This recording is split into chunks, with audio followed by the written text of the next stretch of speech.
You're listening to HECM World Weekly, the nation's only weekly podcast bringing reverse mortgage news to you, the mortgage professional. There are reverse mortgage calculators, but then there are reverse mortgage point-of-sale solutions. Lenderful Solutions helps you get more loans, retain more customers, and even make online applications a reality. To learn more, visit lenderfulsolutions.com. Hello, and welcome to another edition of HECM World Weekly. I'm Gabrielle Hayen. This week, we're looking at several stories that may seem unrelated on the surface, but together they reveal a major shift taking place in retirement housing across America. The Federal Reserve has entered a new era under its new chairman. Housing wealth continues growing despite affordability challenges. America's suburbs are aging rapidly. More retirees are choosing not to downsize, and the latest Social Security projections are raising fresh questions about retirement security. The common thread? Older Americans continue building substantial housing wealth, but increasingly, they're choosing to stay put rather than unlock the wealth through a move. Okay, let's get into it. We begin this week in Washington, where newly appointed Federal Reserve Chairman Kevin Warsh chaired his first Federal Open Market Committee meeting.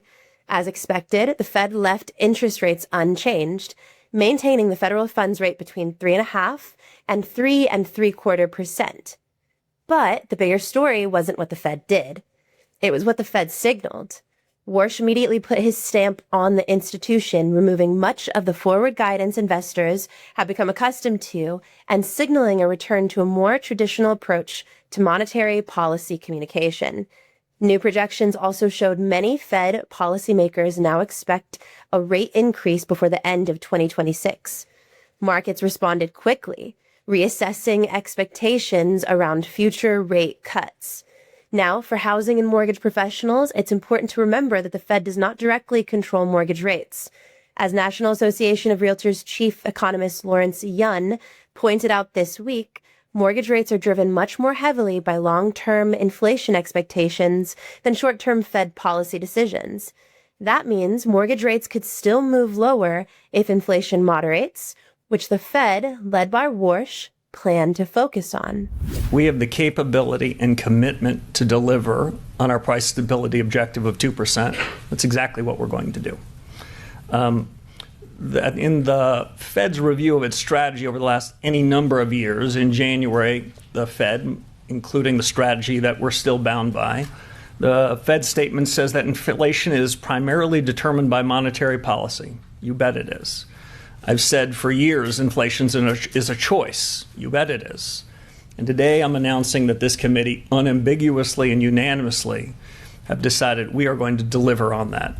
For the reverse mortgage industry, higher rates continue creating challenges around loan proceeds and borrower calculations. But the broader story remains one of resilience. If inflation continues easing while home values remain strong, older homeowners could continue building equity despite a higher rate environment. And that's where our next story takes us. While affordability continues dominating housing headlines, new forecasts from the National Association of Realtors offered an important reminder this week. Homeownership remains one of the most powerful wealth-building tools available to Americans. NAR is forecasting existing home sales to increase 4% this year, while median home prices are also expected to rise 4%. According to Lawrence Yun, the typical homeowner is expected to gain roughly $16,000 in housing wealth during 2026 alone. Yun summed it up simply. Homeowners continue building wealth while renters are largely standing still. Perhaps even more interesting was his long-term projection. Using multiple growth scenarios, NAR estimates that the national median home price could reach $1 million within approximately 25 years. For context, the median home price nationally was just $90,000 in 1990. For reverse mortgage professionals, these numbers reinforce one of the industry's most important fundamentals. Home equity is the fuel that powers retirement housing strategies, and as home values continue growing, so does the pool of housing wealth available to older homeowners. But while housing wealth is increasing, another trend is emerging at exactly the same time.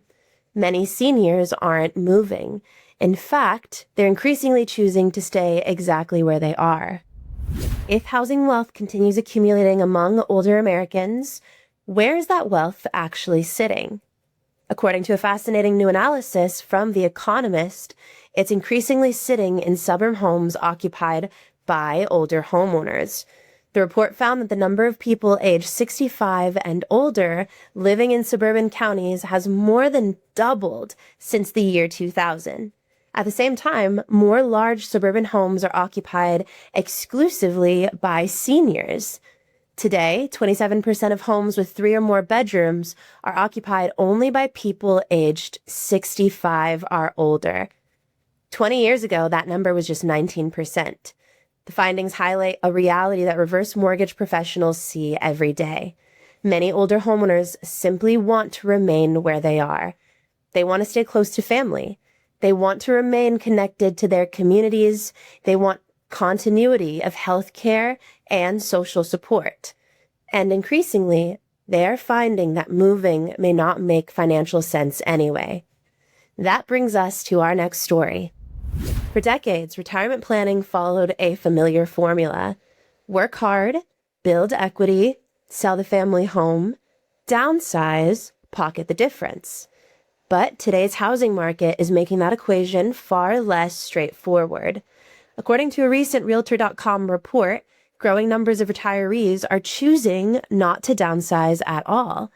Some are even purchasing larger homes alongside adult children as part of multi-generational living arrangements.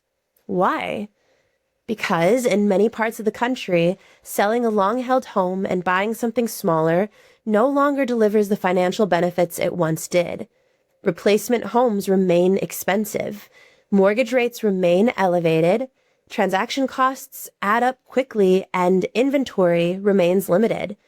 For some retirees, moving simply doesn't free up enough equity to justify this disruption. Meanwhile, younger generations continue struggling with affordability challenges. As a result, many families are beginning to combine housing wealth and household income in many new ways. One generation contributes accumulated home equity. The other contributes earning power. Together, they create housing solutions that neither side could achieve as easily on their own. For reverse mortgage professionals, this story is particularly important.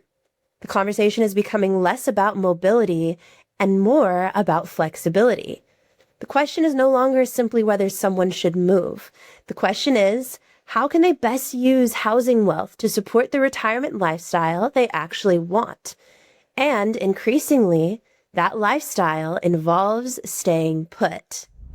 Finally, this week, the latest Social Security Trustees report delivered another reminder that America's retirement funding challenges remain unresolved. The report now projects that Social Security's retirement trust fund will be depleted in 2032, 1 year earlier than previously forecast. Without reforms, payroll tax revenues would only cover about 78% of scheduled benefits. The report cited lower birth rates, reduced immigration, and tax policy changes as key factors contributing to the growing funding gap.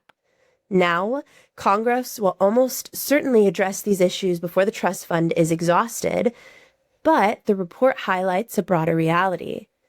Many retirees are increasingly recognizing that retirement security cannot depend on a single source of income. And that's one reason housing wealth is becoming more important than ever. Unlike Social Security, housing equity is an asset that many retirees already control directly. For millions of Americans, it may become one of the most flexible tools available to help manage longevity, inflation, healthcare costs, and changing retirement needs. This week's stories all pointed toward a major shift taking place in retirement housing. For decades, the traditional retirement playbook assumed homeowners would eventually sell, downsize, and unlock the wealth they had built in their homes. Today's market is challenging that assumption. Home values continue rising, housing wealth continues accumulating, yet more older Americans are choosing to remain in place rather than move. Rising housing costs, limited inventory, Community ties, healthcare considerations, and a growing desire to age in place are all contributing to what might be called a stay-put economy. The result is a growing disconnect between housing wealth and housing mobility. Americans have never held more housing wealth, yet many retirees are finding that downsizing no longer delivers the advantages that it once did. For the reverse mortgage industry, that trend represents a significant long-term opportunity. Increasingly, the question isn't whether retirees have housing wealth. The question is, how can they access that wealth while continuing to live where they want to live? And for many homeowners, the answer may not involve moving at all. Thanks for joining us for this week's edition of HECM World Weekly. I'm Gabrielle Hayen. We'll see you next week.